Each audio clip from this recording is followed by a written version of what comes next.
of West Sri Lanka. I have had a privileged life. I was fortunate enough, blessed enough, lucky enough to be born into a family that could afford to send me to a school where I learnt good English. I went to a foreign university and studied engineering. So I graduated as an engineer from the University of Warwick, and briefly worked at a company there, a car company which was based very close to my university, and had incredible experiences. For me, that exposure, going from that lifestyle and that comfort in Sri Lanka, the exposure to the world, English was the reason for that. My family also wasn't, we were just growing as a family. Brandix was also just coming into its own as I was growing up. But this access to English and this ability to speak and understand English and have access to all this information was key for all of us. And I would say it's the same thing for even my dad and my uncles as well. If they didn't speak, if they couldn't understand English, they wouldn't have been able to get the customers we got. We've always had foreign customers, or at least from the beginning of Brandix, we've been an export company. We wouldn't have had access to all that without English. We wouldn't have access to that world. English opens those doors. So how I learnt English was, I guess it's a difficult experience to share. I would have been a lot younger, and I would have had a lot of teachers from a very small age, from a very young age. I would have had a lot of people speaking to me in English. When we started doing Project Right to Read, I understood the requirements for learning English a little bit better. Because initially we had a very complicated app, and I even have an app on my phone right now which helps me, Duolingo, helps me learn Spanish. It's a very complicated app. It's got a lot of features, and it's got a lot of things you don't need to learn a language. So what we learned was we learned from this MIT research, where the repeated hearing of the sounds of the words, it just builds that confidence, especially at a young age. When you speak repeatedly, or when you hear those words repeatedly, and then maybe if you can follow afterwards, when you start engaging and start just using those words, that's repeated hearing of the phonetics. That's really what it is.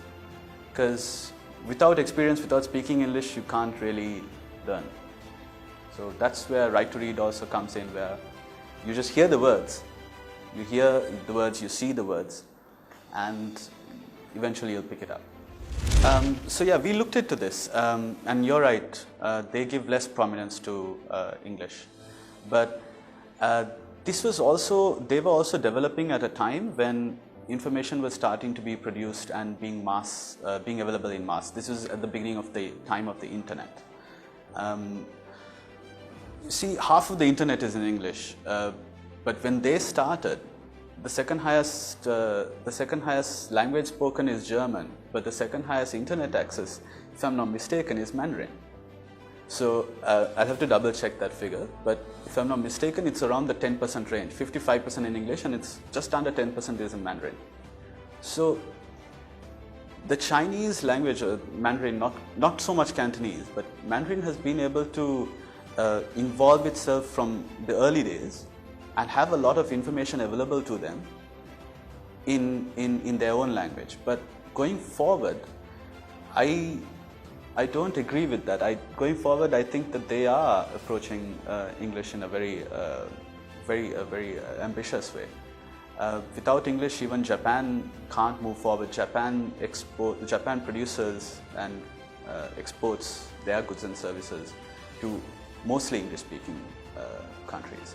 Without English, they cannot cooperate, or they cannot work with that part of the world.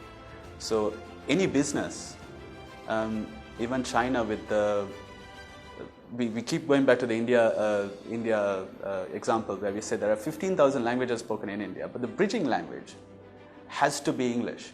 Now China, with their Silk Route project, when they move to so many countries, their bridging language, communicating with other people of different languages, has to be English. So the global average for education spending for a country is 4%. And I know it doesn't sound like a big difference, but in Sri Lanka it's 3%. So we spend 3% of our GDP on education. Now, a country that is less developed, we should be focusing on developing our single most important asset. And our people are our most important asset. While infrastructure is also important, we should perhaps focus first on developing our people. And I think I'd like to see that 3% number, the 3% of GDP being spent on education. It'll be perhaps nice to see it closer to the global average or even surpassing the global average. That would be a good approach, I reckon. So I would absolutely start with the schooling system. Now, we've got 4.2 million kids in schools. There are 10,194 schools in the country. It'll be nice to see if we can get every single kid graduating out of these schools.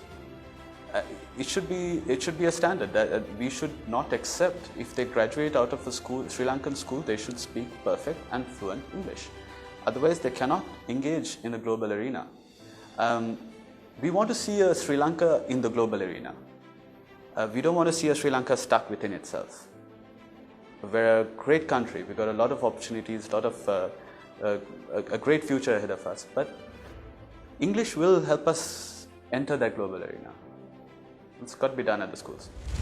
So, in my personal opinion, higher education institutions should be in English and English only. But unfortunately, we cannot achieve that immediately. Like we were discussing, right now most kids that graduate out of schools do not have that advantage, do not have that ability to understand and learn in English. So for those kids, they demand that they can do their examinations in Sinhalese or Tamil or whatever their preferred language is. Unfortunately, what they don't realize, what you and I have been talking about, is that, see, when you study in English, any higher education in English, it prepares you for the rest of your life. It will also make university life and examinations and assignments a whole lot easier. When I have a difficult time with an assignment, I'll Google an answer. And since then, even now, up to date, if I don't know, if there's something I need to know, if there's something I don't know, I'll always Google first. Google always knows the answer.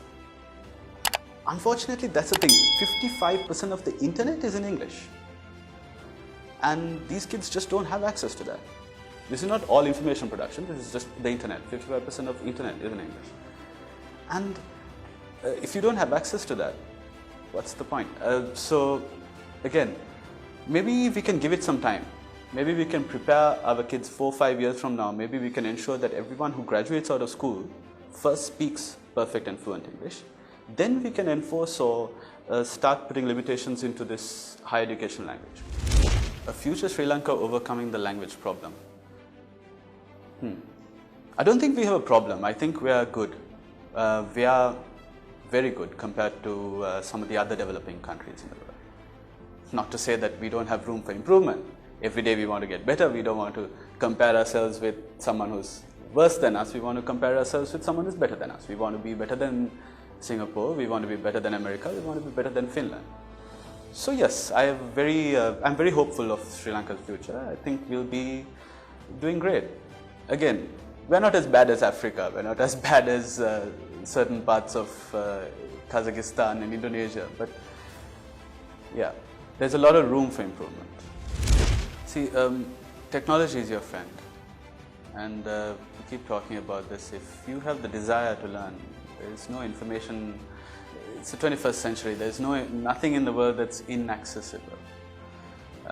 When we talk about people like Peggy Whitson and some very successful stories, even if you take a look at Elon Musk came from a small town again in somewhere off Cape Town. He was from a suburb in Cape Town, if I'm not mistaken. So a lot of these people who have come about, they've come about from all over the world and made it just by learning or just by having a desire to learn.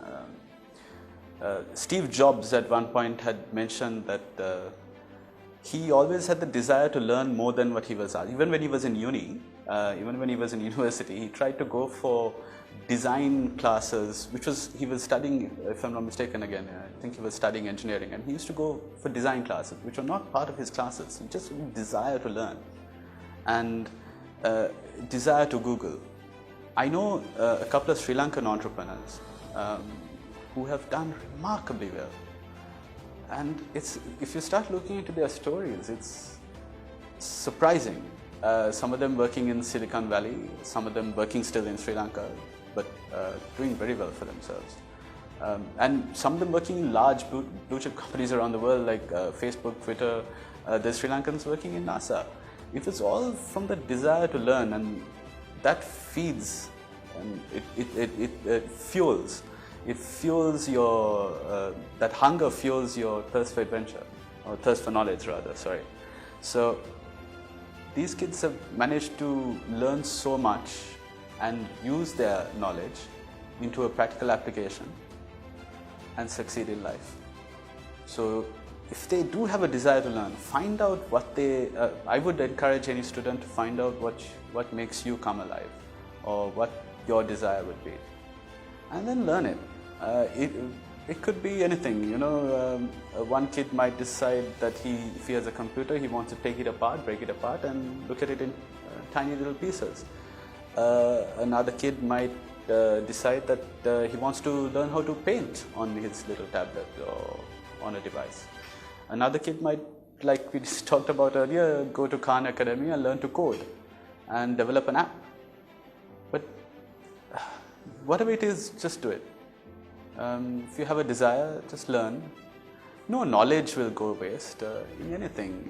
Whether you want to learn to do photography or whether you want to learn to paint, it's not a big deal. Anything, if you have any desire to learn something, just go ahead, learn it, and that will take you far. Don't forget to subscribe. Education at your fingertip. LearnTV education platform.